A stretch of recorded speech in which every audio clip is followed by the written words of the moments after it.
This is clearly, you would think, creating a big red tsunami like we've been talking about, like a massive red wave. Well, here you have Joe Rogan in the same podcast when Aaron Rodgers was talking about COVID-19, the mishandling of it, the lies from Burke and Anthony Fauci to the public that, hey, basically, if you got the vaccine, you wouldn't contract it, you wouldn't have symptoms, and basically everything would be figured out. No, they lied to everybody. They sold us on a big, fat lie.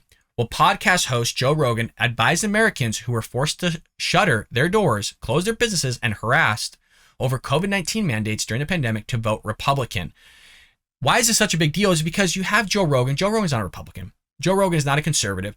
He's maybe middle left, but he's telling people to vote Republican. That's how bad things have gotten when you have Joe Rogan on the side of the red saying, hey, you need to go out.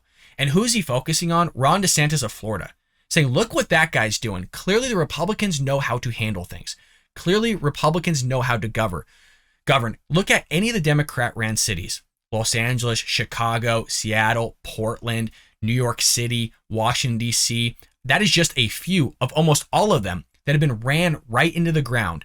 Crime-ridden, murder rates up, robberies up, crime, just drug use, crimes just all together just skyrocketing. You have businesses in San Francisco that are now saying, hey, we're not going to pay taxes until the officials clean up this city because you have homeless problem outside their stores. They're throwing their feces on the windows. They're throwing their feces at customers, harassing customers. Customers basically aren't coming in their business, so the business is losing money. But it's funny because it's the very policies that they vote in. They wanted Prop 47.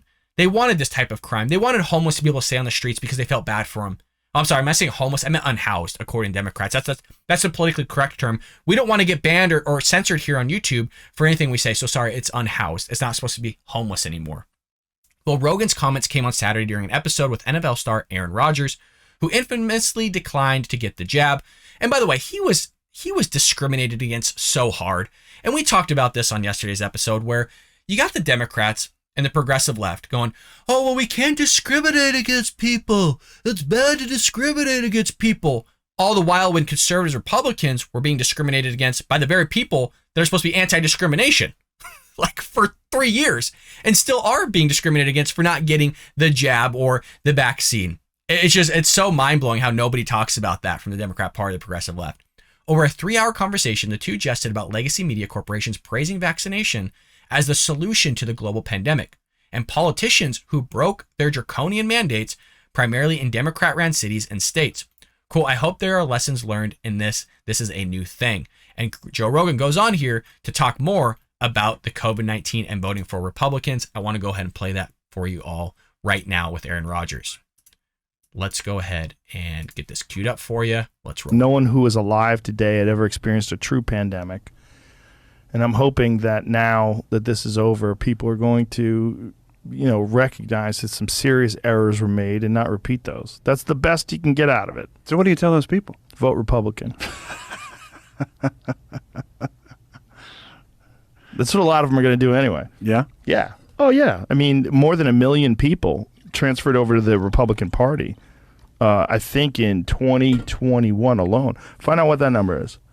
But, you look at guys like Ron DeSantis who kept Florida open and had some pretty reasonable policies in terms of like what to do about COVID. And, he mapped it out on television. He was, widely criticized for this, where he was saying, like, we need to protect our elders. We need to, make sure that medical care is available for those people, and everyone else. You should be able to do whatever you want to do and protect your freedom. No one who is alive today. He's not wrong.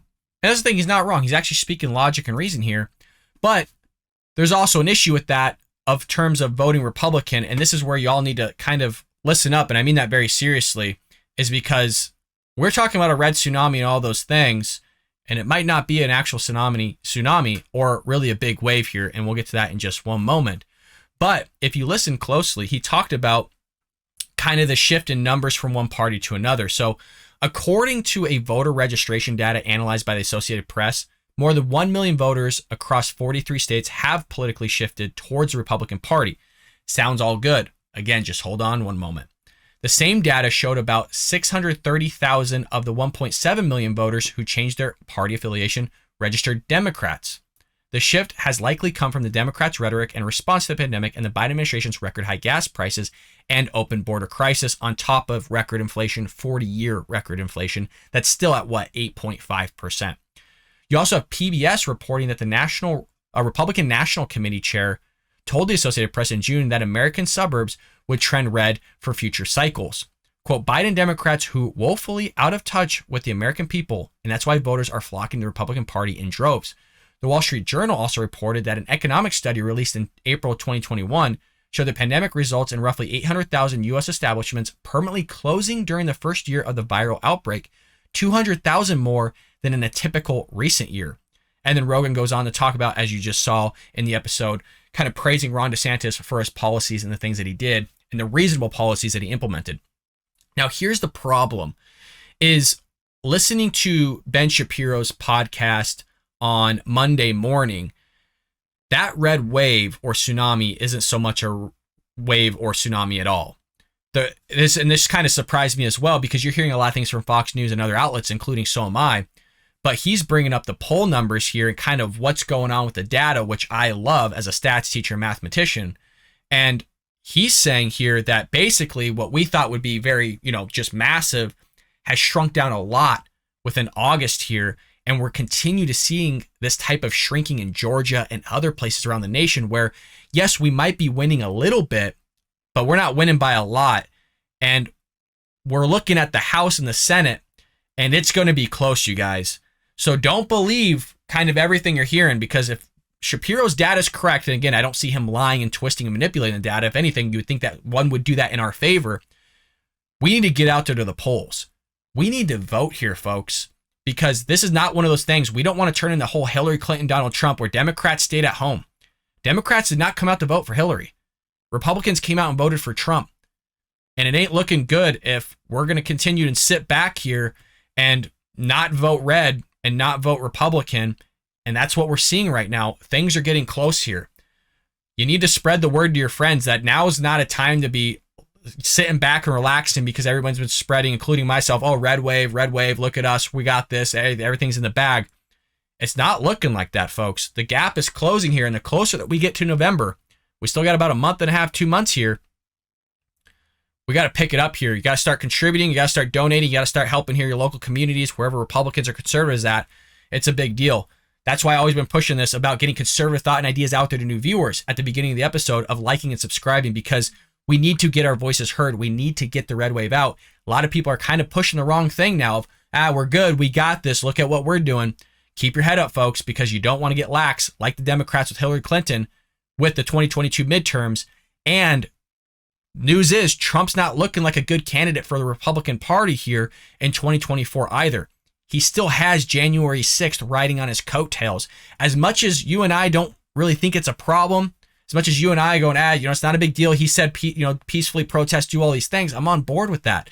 But you got to understand what other people are thinking. You got to think about what the suburbs, all the women in the suburbs, or even the men in the other areas, you have to look at the Latinos and the black vote as well, what they think about everything. And Donald Trump, he's as much as we love him, he might not be the best candidate. Where if you're looking at Ron DeSantis, I think you got a lot of people, even in the Democrat Party and independents, like Joe Rogan, that are willing to vote for the guy and shift over just from his handling and governing of Florida. So be aware of that. I'm going to try to do some more news segments throughout the week or closer to the election on kind of maybe where we're at, and go over the data myself in terms of what the 2022 midterms are going to look like. Are we actually going to win back the Senate? Are we going to have the House? What are things actually going to look like here? And it might be closer, again, than you think. I hope you enjoyed that clip from the Bald Brad Show. If you did, make sure to hit that subscribe button so you can stay up to date on all our future content.